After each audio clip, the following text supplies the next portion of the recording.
Welcome to Mathematics. Hear me out. Today it's going to be The Truth Hurts, and this, of course, is my guest speaker, Yasmin. I go by Yaslandia. All right, and of course the dog starts barking.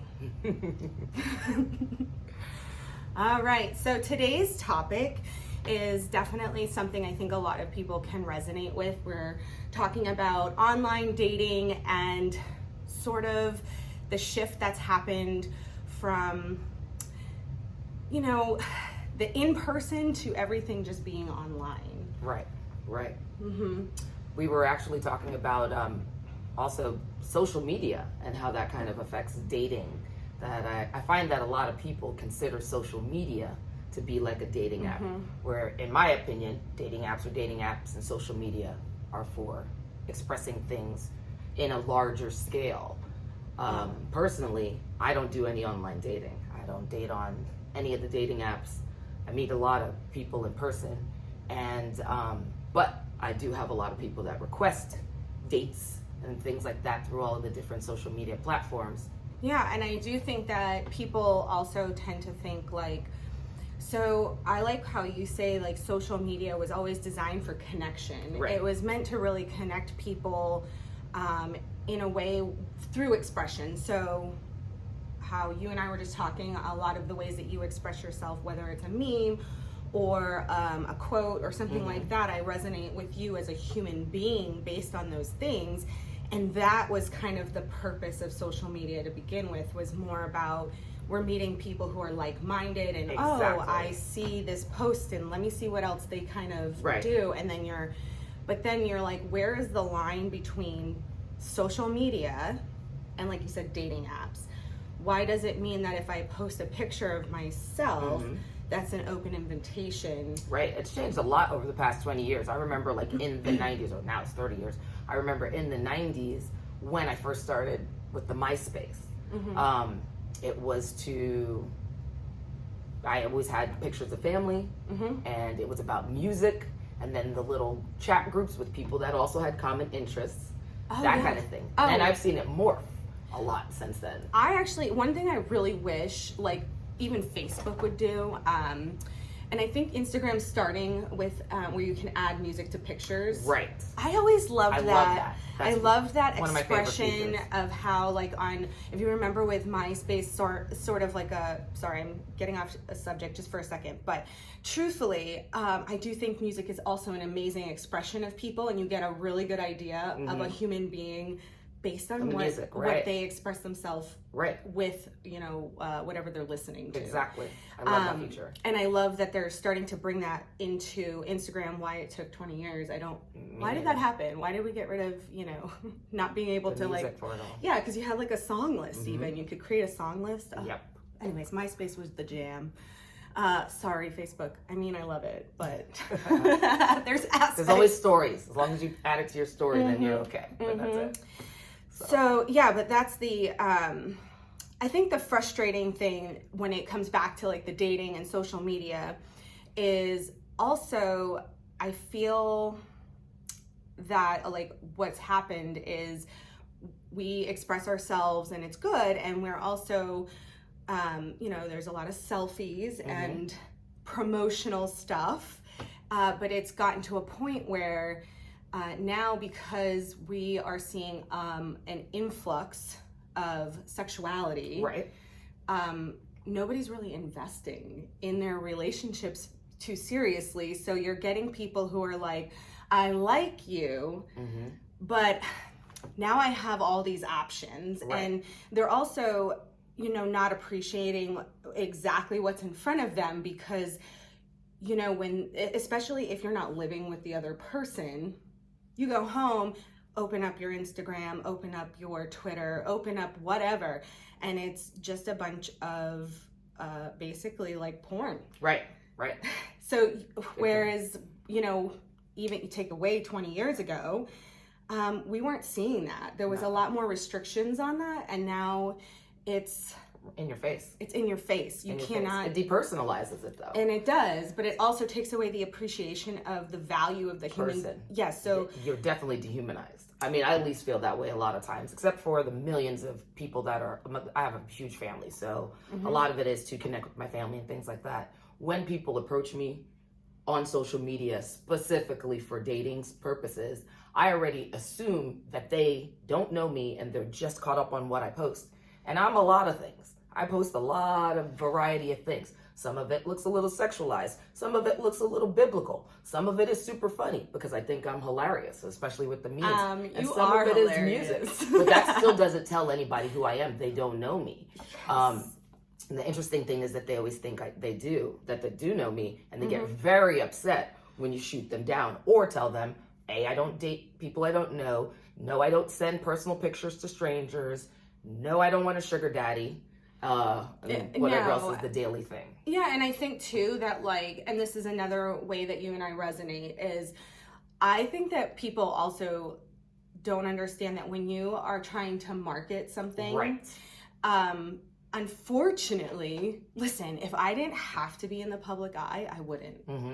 I literally, like, what I do revolves around people. Everything I've always done revolves around people. And when I was constantly doing my hair business, what I found, and this is through algorithms, this is one of the neat features of Facebook, YouTube. Right. The truth of the matter is a picture of yourself will shoot through the roof, but a picture of the product you are providing will stay stagnant. Yes, will stay stagnant. Right. So what that has taught us is that you have to be your own marketing. And we do. I think both you and I do that. I have to post pictures of myself every day just to expand business. And it is absolutely not because I'm like in the mirror all the time or taking pictures every day. Sometimes I actually find it to be like a ton of work. Oh, it is. To put myself together in order to take a picture. It's a job. It is. It's a job. And I give props to people who have made that their living. They're like influencers and, you know, even like with like OnlyFans and stuff, I'm like, you got a lot of stigma because for me they've monetized it once a month, even I'm like, oh God, I can use these for at least a month, you know, now I'm good. Yeah. But I don't, just because I enjoy what I do, those pictures, if I just posted the same exact pose every day, I'd lose interest. Yeah. So I have to be creative with the content that I'm making. And I do think that sometimes that is misconstrued as I'm putting myself out there to invite more attention.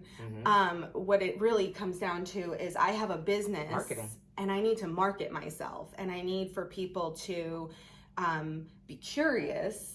And so some of that like attraction is part of your business. So it's got this like double-edged sword. Right. I feel the same way. It's just very difficult because you have a public persona and then you're just a real person. And it's not like we're celebrities or we, you know, have some high esteem nationwide or some global presence, but it still affects even us just lower tiered. Yeah. And I mean, I think that even the people that, like you were saying, people who are close to us, I won't say names, but I mean, I've been in situations and relationships where over time they got tired of not being able to go out without having, you know, their time being taken by someone else coming over and talking to you, wanting to talk to you and take some of that attention. That happens, especially in the area that we live in. This is a smaller town. Yeah. And but being involved in lots of different events, there are people that have just followed you on social media. So they want to have a conversation. But these are also the people that help support our businesses, that make it thrive, that refer us to stuff. It is difficult to be like a partner or a family member and have to deal with that constant, hey Yasmin, when you go somewhere. Or that I've also lived here for over 30 years. The expectation that you are the persona all the time, or that you are on all the time. And so this kind of, we're going to circle back around. I think that we forget, this is how like the porn kind of ties back into what we're talking about. So we're just talking about two people who market themselves online, and a lot of our small businesses, and a lot of what we're doing, we do have, we're both very, I would say, we're tasteful in the way that we project ourselves. I do not and will never show parts of my body to entice, a little skin here and there, but never, tactful. So, but the thing is you have to remember that if you are a porn star, OnlyFans, if you're doing any of those things, they are literally in the same boat. Right.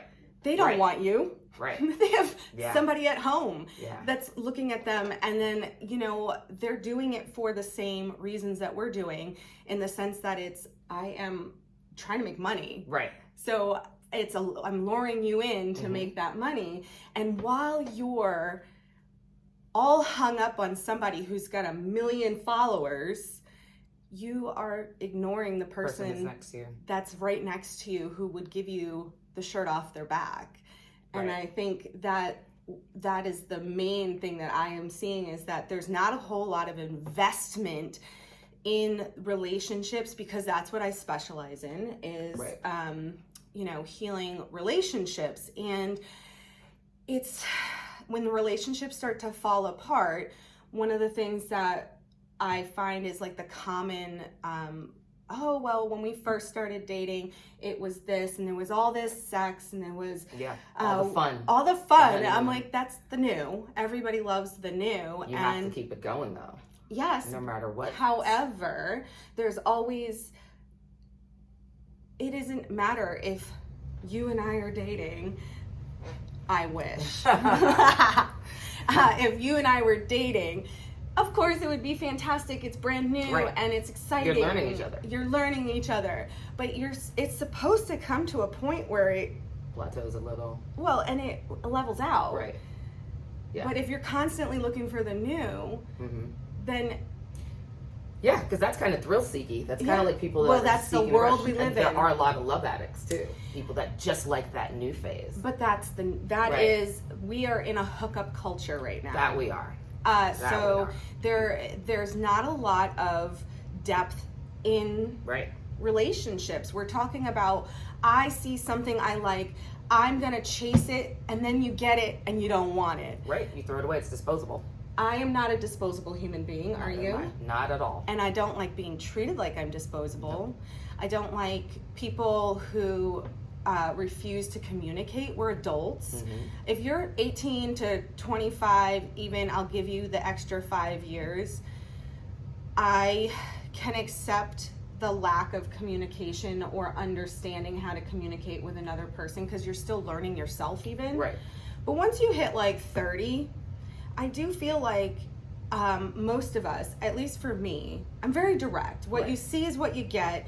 You don't have to love me, but at least you know it's face value. And I will always, even if it's something that you may not want to hear, I'm gonna do my best to like be nice about it. Right.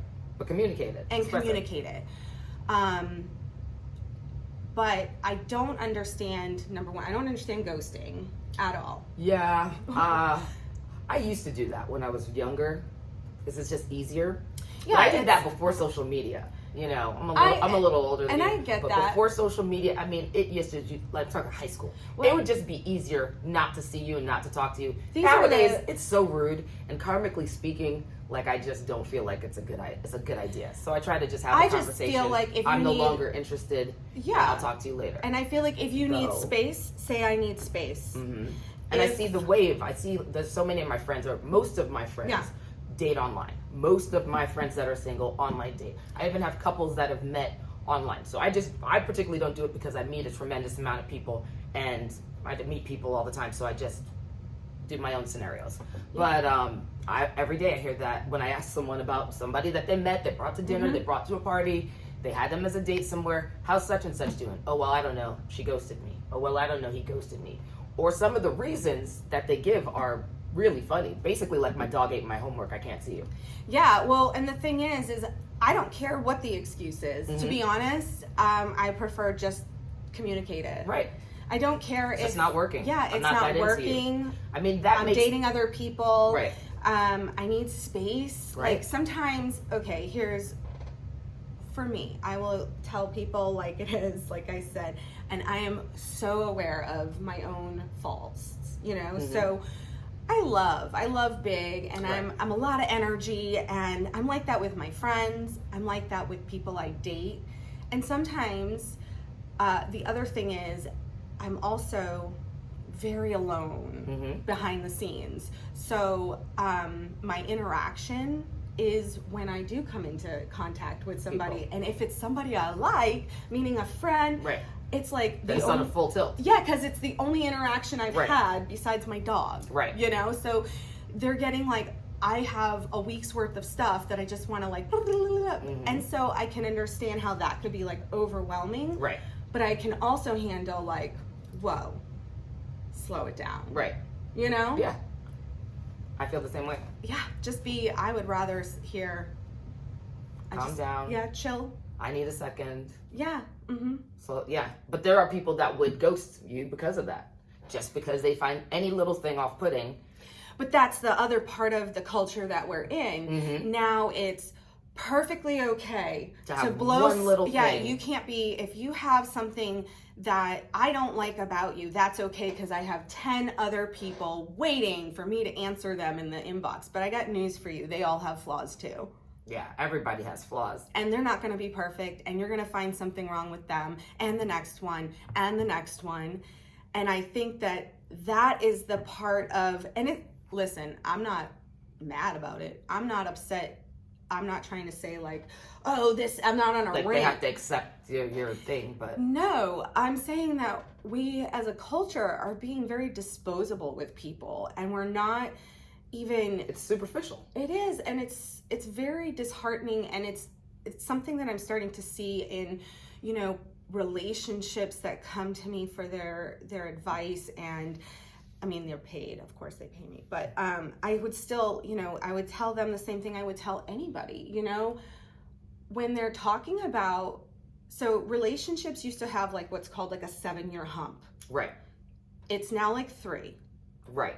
Because again, we're in this fast pace and there's all these options. And so like, while you and your husband have like a disagreement, the answer isn't, oh, I'm going to go pick up my phone and see who else is online. Who can I chat with? And that's what's happening. It's like, I don't have to work through this with myself or my feelings. I'm just going to see what else is available. It's interesting. I was having this conversation with a cousin of mine the other day. And we were talking about how many couples in our families have gone the distance maritally. Like, you know, there's no divorce, or they didn't end until someone died. Right. So we were pointing out how, well, we're older, and we have a family that's older. We have like, I don't even know how many people in their 90s in my family right now. My mom doesn't use Facebook or social media. Back in the day, people had to work through stuff. They didn't have any other options. Not to say that you should put up with everybody's, not that you should put up with abuse, not that you should put up with something that's toxic and vile, but a lot of the little things, the little quirks that bugged us, especially in more rural areas, especially, you know, prior to any of the social media, where it was you, your partner, your family, your little tiny community, you work through your shit. Yeah, and I do, and again, people don't work on stuff anymore. I would, and it's interesting because everybody seems to be seeking so much more than they're willing to put into stuff. That is another thing, is that like, I put a lot of energy into whoever I'm with or whatever I'm doing, because I'm like you. I'm a big giver, and I'm big into like nurturing and creating this stuff. But it bites me in the ass. Undoubtedly, and I do find too, I wouldn't be any other way though. No, and that's the thing, is that like, I'm not going to be the person, you know, you hear these quotes, it's like people will tell you you're too much, you're too this. I am, and I will continue to be that way. I am too much. Yeah, I am. But it's very well worth it. And I'm also, like, I believe truly to my core that the love that I have given, there is a human being that will value and appreciate all that I am, and receive it, and give it back to the same level. And I don't think it's a lot to ask. And I think people think, I've had people tell me that I like live in a fairy tale world my entire life, but it's not that. Is that I was called to a higher purpose to begin with, and I've felt that my entire life. Right. I knew I was different. I felt different. I still sometimes struggle because I don't understand this world on a lot of levels. I don't understand. It's like people come to me naturally, but it's not that. It's the way we operate and the level of depth people are willing to go. I see things, I feel things, and hear things even like on this extreme level that when I talk to other people, I'm like, this is very surface. Right. And I even recently had told somebody, I'm like, one thing that I never resonated with the emotion of jealousy. Yeah. So even, it was never. Ditto. Yeah. That's just not my thing. I've been possessive, but to say jealous, there's nothing that someone else had that I wanted their thing. No. So there are things that people have had or done that I'm like, oh, I want something like that, but I want my own in my own way. Right. But even like when it would come to other women, so like, for example, like if I was in a relationship, which this happens often, again, and I do believe that it's because of the hookup culture. Right. There's too many available options and people are too quick to replace you. I wasn't jealous of the other person when they would cheat on me. Right. I wasn't like, oh, she has something. No. I never. The betrayal comes from your partner. Right. So for me, it's not like I'm going to go kick the, out of this person, or I felt a lack of the actual. For me, is when I see somebody who does something that is betraying another human being, that is not a me issue. No, that's a them thing. That is a you issue. So the fact that you couldn't see what I had to offer is not my problem. Nope. Right? And I think that that's another thing that's happened in this dating world, is that we are trying to like one up ourselves, even like in the sense of, okay, so my husband left me for a new chick, so now I'm going to jump on OnlyFans, or I want to, there's nothing wrong, by the way. I fully support expressing yourself sexually. Here's what I don't support, is doing it for validation. Yeah, anything at any point in time. Yeah, never. It's just it's disingenuous. Seeking validation. And it's counterproductive, in my opinion. Well, yes, because you'll never, again, then even... You're not fixing the problem. Even when you're getting a bunch of fans and following, it's still going to feel empty because it's not... real. It's not real. Yeah. And so then you're still going to want the one person or whoever you're still going to be seeking validation in your own personal situation, not just in an online thing, I agree. And that's another thing, bringing me to my next point. And if this is you, please don't think that I'm judging, because I'm very open and I deal with people of all walks of life, all scenarios. For me, I don't understand it, and I've tried to resonate with like swinging and poly, and I find that in those situations, because I work in swingers clubs and I work in bars that there's a lot of polyamorous and it's very open types of relationships. But even through those experiences and the people that I know, I feel like, one, I do feel like it's a little dangerous. Like, I think that it opens up the potential for people to get hurt. Right. Not just on a, sexual level, you got diseases and things to worry about, but we have feelings and emotions. And I think that, if you are inviting people into something, you're opening up the chance that somebody develops feelings. For someone else. And I don't know. I'm just a very monogamous person. So I'm kind of on the fence, like, related to that. Yeah, I want to hear it. I don't feel like everybody, but I'm around a lot of different people, and I've asked this question multiple times. Plus, I've also been kind of fascinated, like, ooh. Yeah, I'm fascinated, and I try to learn. Let me see how that works. So try to learn. It's been explained to me. I do know some people that, as long as they have transparency, they are okay with anything that happens. It's very interesting, especially in America, how we it's basically goes back to our views of sexuality too. Like people that have issues with people that are sex workers, or people that marry people that are sex workers and have no problem. So there's this wide variety. I believe that not every single person is monogamous. Oh no, I agree. I personally like to be in a one person relationship. However, not everybody is monogamous. Hence why almost everybody cheats. And I think, but the thing is I think that the reason that, like, believe me, I've tried to look at it from a lot of angles, because I'm telling you, I've seen some stuff, guys. Because, you know, dungeons are usually in swingers club. There's always a dungeon in a swingers club typically. So I'm experiencing a lot of different dynamics with relationships.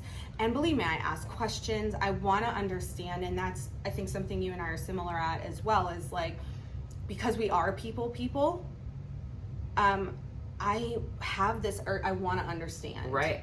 What I found with a lot of the couples that I know that swing, it's usually just inviting another woman in, which doesn't, like, even to most red-blooded Americans, don't really have a problem with girl-on-girl action. Yeah, no, I'll make that with a chick. It's not considered gay. Like, nobody even cares about it. Conversely, invite a guy and a guy, and now automatically everybody's arms are in air. I know some couples that are polyamorous, that they have like a third. People have requested, I know polyamorous couples that have asked if I would be their part of their throuple. No, there's no way to find your footing. For me personally. Well, and I feel like if you're the third, like, it's hard enough. But I appreciate their openness, and I appreciate the fact that, honestly, like, they've sat down and had conversations. No one is getting jealous of anyone else. Now, in terms of couples that completely swing and that are completely open, that usually levels off at some time. Usually as they get older, as they get older, then it's not as cute and as coy, but I'm like, not at the club that I go. So it's always very interesting to see it unfold. Psychologically, I always try to pick it apart, but it's just people are so different. I know, and that's another... People are so different, and I see no jealousy, nobody's getting upset, but I have seen cases where someone left for someone else. That might have happened anyway. This is true, but I think part of it is the wanting to understand, because I do have different dynamics of people who approach me for a level of help, and I need to understand their dynamic, right? And I have been invited to be a throuple before a few times, but my thing is like, if I can't even get that with one person, how the hell am I going to be, like, if I can't get a level of intimacy with one human being, how the hell is that going to work with three or more? Now, the interesting thing is, as you're saying, like, what I'm perceiving is like you're going for depth. And in my conversations with these people in the lifestyle, really depth didn't come up. They weren't looking to have another soulmate. Their partner or their wife or their husband who they married was their soulmate, but they have this whole other they just got to get this extra oomph out. No, so and I love the idea of exploring that, but I think what I'm seeing, and I think that the reason that I'm like, I don't know how safe this is because a lot of times the poly side or the swinging is introduced because they think it's going to fix something that's already wrong in the relationship. Or bring that spark or that, the little... Right, and so... 3-year itch. Yeah, and I think that comes back to, like, working through things before, if you still want those things and you've been together for a long time and you're communicating these things and your relationship is balanced and you have a good understanding of each other, you accept each other as they are, and you are understanding of the other's wants and needs, and that's all been check, totally different. Big time. Then I have a void you're not meeting. I don't want to get rid of you, but maybe if we try this, that will help. That's where it's dangerous. Yeah, some people are thrill seekers though. Yes, and we're seeing adrenaline junkies. Again, that comes looking for that, and I mean, playing it out sexually sometimes can be very dangerous. But see, that's what I'm seeing in our culture today. Is it's like, okay, I have this person, and so rather than saying I want this person, You want this rush. You want this. Yeah, so I don't You want to wanna- get off. I don't want to get rid of you. Right. But I also want to see what this person has, so let me see if I can manipulate a situation that works in my favor. That I see too. And I think because for me, emotionally, much of my damage before I healed was emotional. It was very emotionally driven. So, you know, I worked really hard to get to a place of stability and to heal those wounds. So it's not like I can just let anybody in and take advantage of the parts of me that were wounded once, you know? And so it's like, I don't want to be just a check on your box. An object. Yes. I don't like being objectified. That's one of my biggest, that's one of my biggest statements across the board whenever people that I don't know hit me up, or whenever I receive unwarranted touch. People like to try to touch you a lot. If you have cleavage, they think they can touch your boobs. If I wear tight clothes, short dresses, things like that, because I like them. That is not an invitation to touch. But one of the things that I say frequently every week is that I don't like being objectified. So any chance that you had of us having a fellowship is immediately squashed. You just turned me off by objectifying it. I am not your object. I understand how in this culture, everything's in your face and you think that it is, but you can look. You just can't touch, not without my permission. Exactly. And I think that is, so for if I give you permission, that's different. Right. And for me, mine is my ass. I do get people who spank me all the time. And because strangers. if I'm, you know, doing karaoke, especially in the swingers clubs or whatever, where things are a little bit more lackadaisical and people are expressing themselves sexually, the thing I do appreciate though, especially, so like, I like secrets. Are you familiar with secrets? Yes. I like secrets, and this is why. I always tell people, if you want to explore and you really want a safe environment to do that in, and know for sure if that's what your relationship desires, I like that they have cops, full security, and people really do seem to respect the consent part of things. So like, even if one of my favorite things is I'm very much like, I like to be naked. Don't come over unannounced. But I like the freedom of that. And I like that aspect of like going to secrets. You can be nude and just kind of be in your skin and enjoy it. And I tell people, it's not necessarily an exhibitionist thing. It's that I worked really hard to be comfortable within my skin. Exactly. Yeah. So but being nude's not an invitation to be touched. Right. So what I appreciated though is like the times that I've been with someone, and you know, somebody like, she has a really nice ass. They'll say, "Can I spank you?" And then they will look at that person and make sure it's okay with them as well. Right. Oh, okay, that's so respectful. So, and I do feel like that is the only time I've ever seen that. Right. You know, a dynamic where you get people who they understand that the environment is not just an invitation to, we're looking for, if this person is with somebody, I need to also get their consent and their permission. Right. And if, you know, you're seeking another, so you're a couple with couples, you're getting, everybody's involved in the conversation, and it's nobody trying to pull someone away from the crowd, and you're not being shady.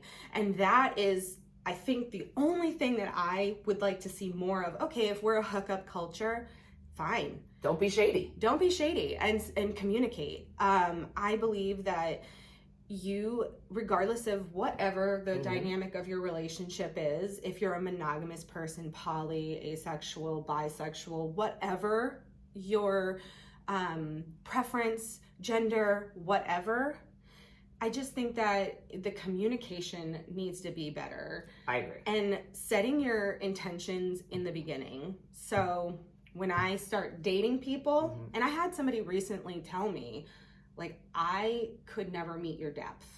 Right. They're right. Okay. Probably. But and at least you see that within yourself, and you're not investing into somebody that you're wasting your time on. And I'm not going to invest into you. Yeah. You know what I'm saying? I've had to do that too. Like, sometimes you just can see where sometimes you have scenarios, we've all been in relationships you're where we hot. love more than, The we other. love them more than it makes sense. Mm-hmm. But then conversely, sometimes you see things and it's like, oof, Mm-hmm. I love you, but I don't think that's going to work out, buddy. Mm-hmm. And you have to have that tough conversation. I've had to have a lot of tough conversations with people over the years. I was married for a long time, and then post-marriage, you know, I've had a pretty colorful dating scenario. It's all been very, very fun, interesting, and appreciated. And I think too, some of my best friends are people that I forget that I even dated. I don't know if this happens to you, but I also find that like sometimes people will get close to you because they will get close to you because they want to be your friend, and it's really because their intentions are for something else. Even if like you're very straight up and you're like, I'm actually in this situation right now and I'm gonna continue to pursue that. Right.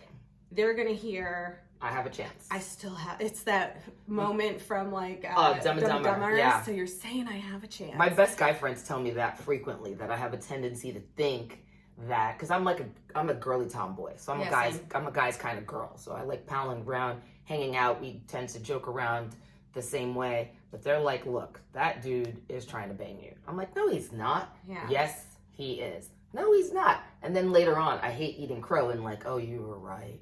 I didn't see it. I thought he just wanted to play golf. Yeah, and I think you and I are similar also on that level. I've just always, even as a kid, I don't know, I played sports, and I was like the kind of sports that girls didn't play, you know? So, you know, and I didn't resonate with girls, just in the way that they communicated. A lot of times it was just very petty, kind of, and I'm like, I just want to play. Let's run outside and get dirty. Let's climb trees, that kind of thing. We've kind of bred women to kind of be a little catty and hennish and peckish, and guys to be a little vapid, just a little superficial. But sometimes it's just fun to hang out because it's low key, it's low energy. And that's what it is. It's not as deep as when we get together and talk, is not the same way as when we hang out with our guy friends. Right, and it's true. And I think that like I found as a kid, even like as soon as there was like drama or what I found as with women, and I can see like the dating side of things, but this is how I wound up being friends with so many guys. I'm not trying to date them. It's just that when you get into like a group of women, I don't like when people would single somebody out. It's like, so I have an argument with this person, and now I'm going to try to collectively get a group of people against that person. And then they work it out. And then there's all this residual bullshit. I don't want to be part. So if there's drama like that, I'm out. That's just how I've always been. I don't like, so I found that where does Guys don't do that. Where does that not exist? Guys, if you have a problem with this dude, either kick their ass or leave him alone. Yeah. You know, and let it be done. Right. Whereas they don't go campaigning. No, and they don't end up like creating this, and that's where I say like the jealousy thing. I don't understand it. So why I end up with a bunch of guy friends is because it's low key, no drama. They're not, oh, look at this and look at that, you know, look what he's doing. They're not like talking about, you know, the abs on their best friend or they're not talking about how they're jealous of his new fishing pole or whatever, you know. And it usually is just like very like chill energy, but what ends up happening sometimes too is that you miss cues and you know, people think, oh, this is an invitation, if I hang around long enough, then I can get that. And I think that's another thing in this dating world. So we're talking about communication again and being like really straightforward.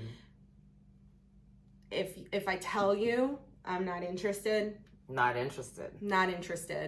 it is never going to change, because for me to be the person that I am, how I feel is how I feel. I am a very feminine woman, and I'm so woman all day to my core. I mean, I've housed human beings and I've fed them from my body, but I have a lot of masculine energy. Oh, same. And one of the things that that basically the only way that I really date these days is I do the pursuing. My friends nickname me the predator, but the chaser. It's not a chase because I just pounce and take it in. But but I mean, like, it only really works for me. It only really works for me is if I feel, sense, notice something. Sometimes I don't even know what it is. Yeah. But if I have that, ooh, I want that, then I'm not afraid to let him know, and then we see where that goes. And that's the only way that I really date. I date who I'm interested in. Doesn't matter who wants me or who's interested in me. It matters who I want. And I think that comes from the depth side, is that because I say before, like, I really fully had an awakening, and some people will understand what that means, but I always knew on a level that I had this, it was deeper. It was just deeper. But I also have this innate need to fix people. Not fix, but like heal. Enhance, help, yeah. So I can relate. A lot of broken people were coming to me. The people that would approach me and that were drawn to me, they needed my attention and took my attention, they were the most damaged. Or needed my help in some way. And because I like to help and I want to help you. It's that gravitation. Right. And then all my energy is getting pulled into this person who is not giving back either. So now it's a one-sided situation. It's not nutritive. And it becomes toxic usually. So because now you have residual resentment after a point. You're drained. You lose sight of who you are as a human. And then that person is either they restored themselves and went somewhere else, or they get worse. Something. Especially with narcissists. Yeah. So you end up feeling like you get left into a pit of empty. And then you have to pull yourself back out. Rebuild yourself. All over again. Yeah. And so what you're saying, the thing that I have done differently even in this situation that I'm currently in, is like, it's hard because sometimes you want things to move at a different pace because you're used to a faster pace. But what did that faster pace bring me in the past? Somebody who was really not meant for me. And I don't want to say wasted. I always learned from my mistakes, and I feel that with every relationship, there is always a lesson gained. And as long as you can reflect and see, and though it took me a couple times of the same type of thing to recognize, okay, this part of me needs to be different. So in this particular situation, it's like I can see the potential that we're talking about, but there's a reason it needs to be where it is. Because I still have growing to do, and there's still self-work. And, you want to make sure that you're investing in the right person, because 9 months is nothing. 5 years is a lot to realize. 9-10 years goes by really fast. It sure does, to realize that this person. I've done 5 years, felt like 5 minutes. And I've done 5 years passed. I've done that a few times where you've realized like 2 or 3, 4 or 5 years go by, and then you find out that was somebody, I sent it to you the other day, that was not meant to be a season. It was meant to be a season. Not a lifetime. Not a lifetime. And not a lifetime. That is a main thing, is like, if we were communicating our goals or what we wanted in the beginning, maybe those situations would have never even developed. So even if you're just looking to hook up, state that in the beginning. Be honest, be transparent. Yeah, I'm just looking for somebody that, I don't want anything from this, or hey, I just want to hook up. Yeah, and so then, hey, I want a girlfriend. Hey, I want a wife. Hey, I want to third to my throat. Well, you may not know that you want a wife necessarily, because sometimes those things build over time. But if you're looking for a long-term relationship, that should be It's funny though, because people do solicit that a lot. Well, we say we want something, and then when we have it, that's the thing too, is like, you get these good women who are willing to invest, and they put themselves out there, and they are, loyal, faithful, hardworking, intelligent. You get all of those qualities, and I think that scares people too. It does, definitely. It's very intimidating. Yeah. But people are always like, I think we have to keep in mind that people aren't always on the same plane at the same time. Right. It's very, very infrequent to find someone who is exactly where you are mentally, emotionally, financially, spiritually, whatever, at the same time. True. The key is to find the balance, work out. Everybody has their own stuff. Everybody's working through their own shit. It's still communication now. I think that you have to. Like, that is the single most respectful thing that you can do is be honest. And I can accept anybody's truth. Hey, I just want to bang you. Okay, well, either I want to or I don't want to. Yeah. Hey, I just want to do this. And just like you said, people don't always know what they want, or it changes. You still just have to communicate that. Right, and I will say this too. I think it's very important too that if you, let's say you guys meet and it's casual, right? And there's no like, it's just meant to be fun or whatever. Right. But then let's say one person is definitely shifting and it's becoming more serious, and you can tell that there's emotional investment, and that person is feeling something.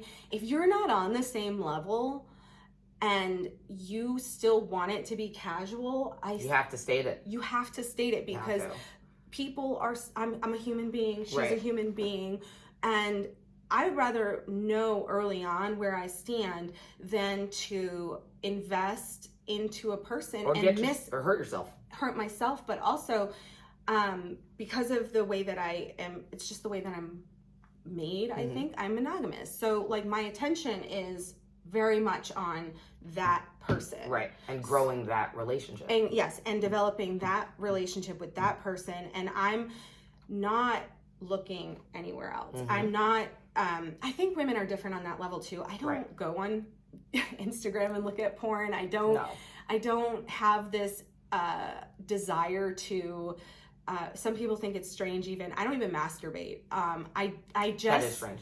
I know.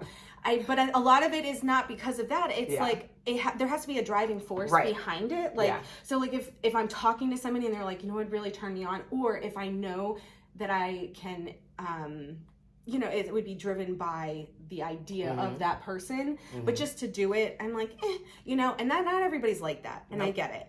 But like, I don't have this need to see sexuality all the time. Sex is an energy in itself. So I say, and again, doesn't have anything to do with me being a sexual human being. It's just how I express my sexuality and where it comes out.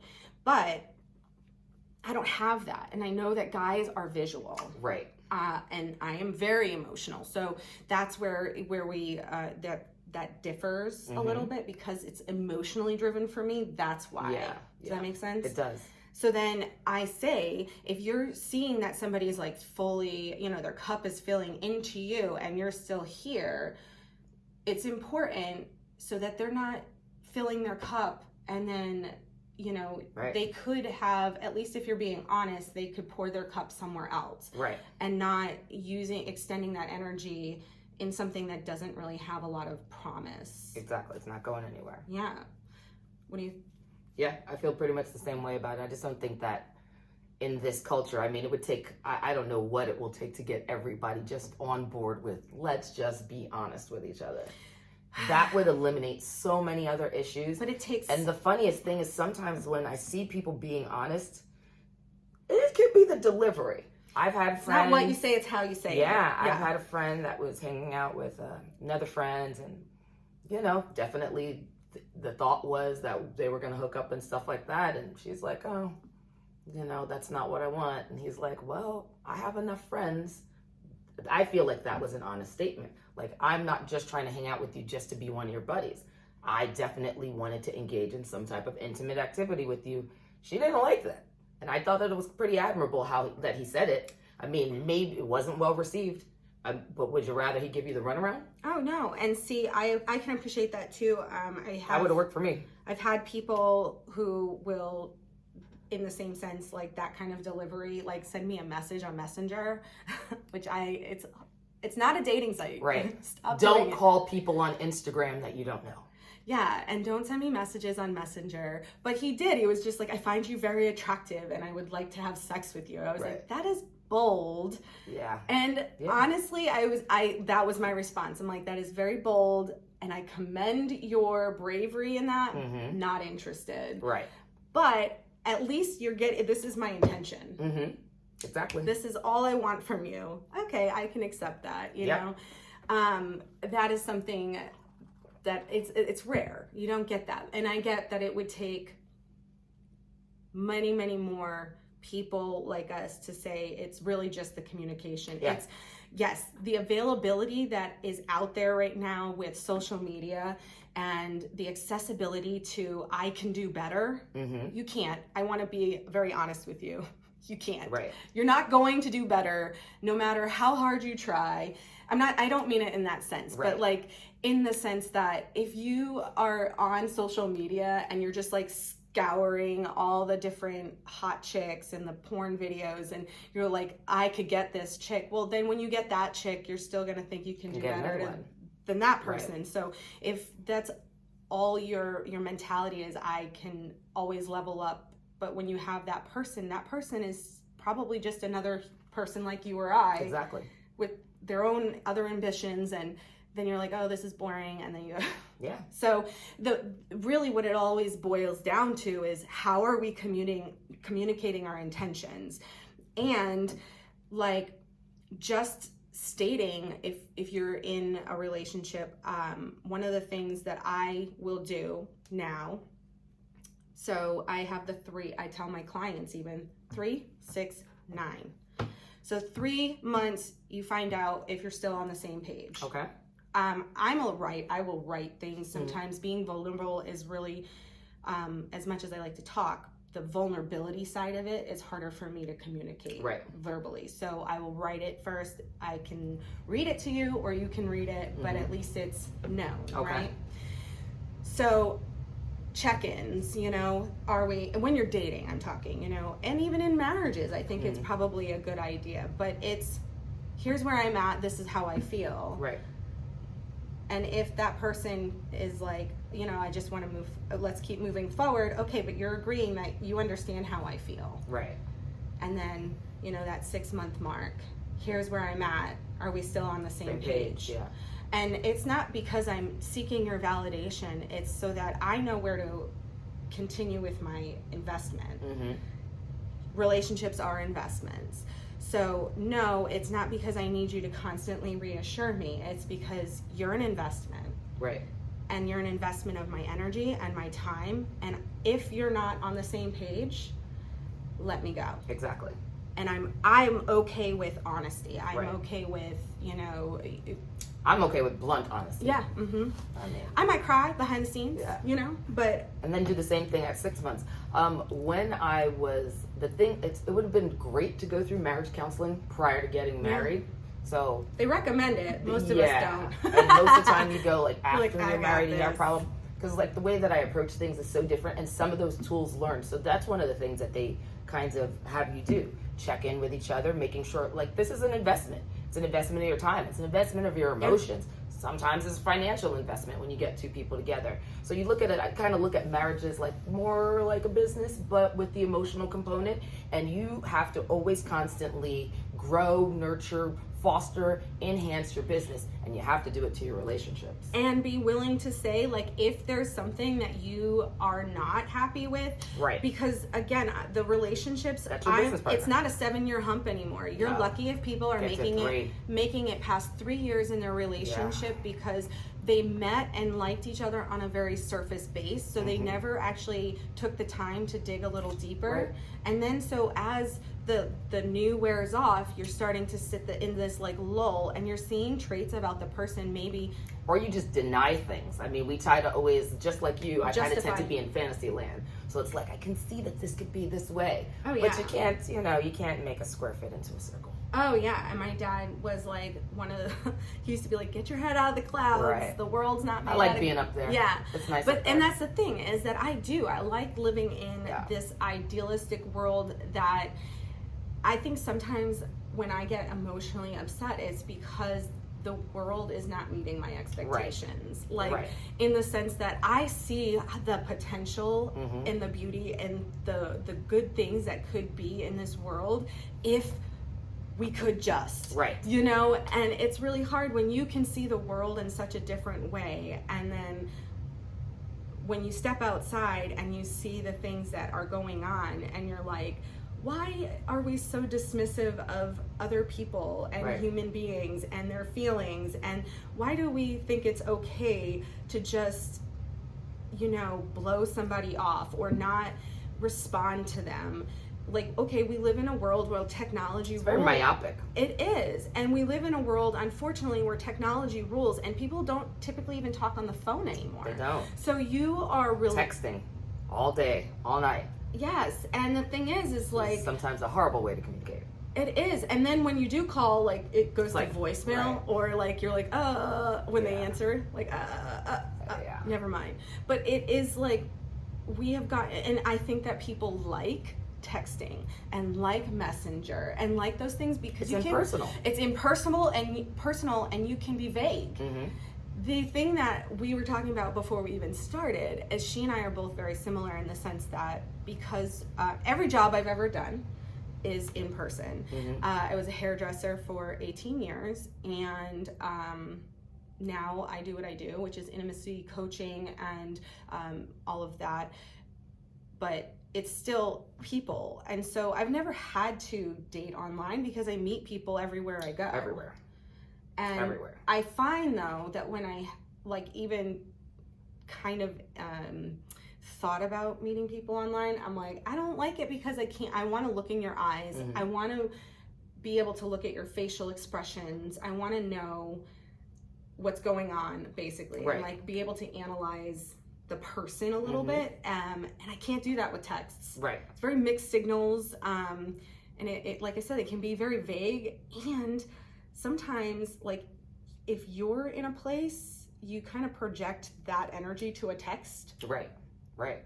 So you're like, oh, they probably mean that's- this, and but it's gets really misinterpreted, and that's just where you're coming from in that moment, not what the person was trying to like convey. so if you're kind of like emotionally like upset about something, maybe it's something totally different and some text. Or even when you speed read, sometimes I'll just skim through something. It's like, oh crap, I read that wrong.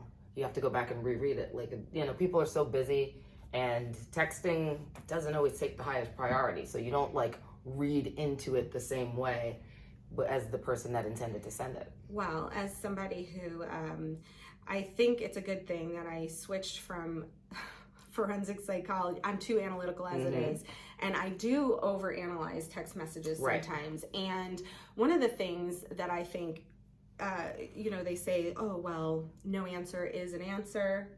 Not always. Yeah.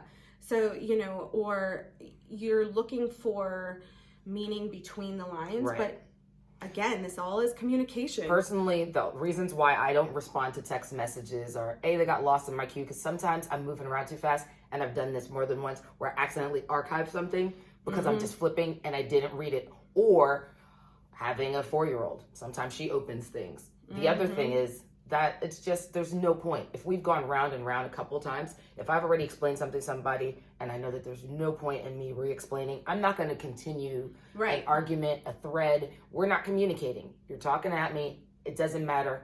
There's nothing else to be said. Absolutely. That's it. And that's a conversation another thing. ender. Let's just be done talking. And I think, again, whether you're dating or in a friendship or whatever, arguments should not be done over text. No. Also, I don't really feel like everything has to be responded to. If you say, hey, I'm meet you at 6 o'clock. Okay. I don't always have to put an okay after it. You said I'll meet you at 6 o'clock. So I'll see you at 6 o'clock. It's not really that serious. Why didn't you respond to my text? Didn't know I needed to. There is no true text etiquette. There's no true taught text etiquette. There isn't, but again, this is why I think we, I like a video like this, is because you can see maybe another person's perspective. Like, because I am a hyper analytical person, text messaging is not my, because I will write out the every thought. Like I want to make sure it's really clear. Does that make sense? Right. I try to be as clear as I can in certain texts so that there isn't room for error or misperception. Yes. Yeah. And usually if I'm giving one worded text to somebody, I'm not that interested in you. If I'm invested in you as a person, meaning you're my friend or somebody that I am dating, you're going to kind of get your texts are going to be a lot more longer, a little detailed. Yeah. If you're just somebody that I'm friendly or acquaintances with, you're going to get shorter messages. Haha, LOL. Yeah. And there's reasons for all of that, is because, again, it comes down to energy. Who am I investing my actual energy into? Right. And everything I do takes energy. And so I do think, you know, what I think about this entire video, it really comes down to, yes, there's accessibility, and there's always the opportunity to do more and get better if you were trying to date somebody, right? So I mean, like, you think, oh, well, I have this, and this in my inbox, but they also have those same options. Right. So you're one of many, I'm one of many. We all have options, but if you're already invested in a relationship and it's not where you want it to be, it's your job to communicate that. Yeah, maybe, I mean, I feel that you have to kind of shit or get off the pot, figure out if you want to put some more effort into it. If you're just not compatible, or you feel like you're slumped and you're at a dead end, then I'm not saying you should continue it. But I definitely think that if you have interest, or if you don't feel like letting that person go, then it's time to figure out how to get you guys on a more even, balanced playing field. Right. And I do understand the visual. Again, I understand men and women, you know, the men are for Mars, women are for Venus, whatever you want to justify. I like visuals too. So visually, I understand how things can be stimulating, and there are so many beautiful people. But I don't always think that that's real life.